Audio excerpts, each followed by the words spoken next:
ஜனவரி 30, 1874. அந்த முக்கியமான நாளில் வள்ளலார் தனது சீடர்களை அழைத்து சில முக்கியமான அறிவுரைகளை வழங்கினார். நான் இப்போது உள்ளே சென்று கதவை சாத்திக் கொள்ளப் போகிறேன். சில காலம் கழித்து இறைவன் இங்கே சோதி வடிவில் வருவார். அதுவரை பொறுமையாக இருங்கள், நம்பிக்கையை இழக்காதீர்கள். அவர் தனது அறைக்குள் சென்று கதவை தாழிட்டுக் கொண்டார். அதற்கு முன்பு அவர் ஒரு தீபத்தை ஏற்றி வைத்து, இனி இந்த தீபத்தையே இறைவனாக கருதி வழிபடுங்கள் என்று கூறினார். அவர் அறைக்குள் சென்ற பிறகு நீண்ட நாட்களாகியும் அவர் வெளியே வரவில்லை.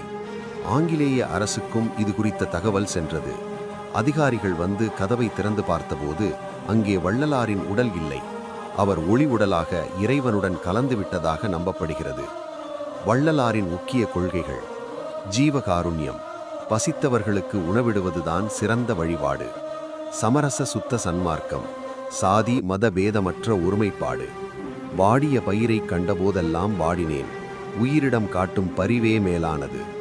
வள்ளலார் ஏற்றி வைத்த அந்த அணையா அடுப்பு இன்றும் வடலூரில் பசி தீர்த்து கொண்டிருக்கிறது.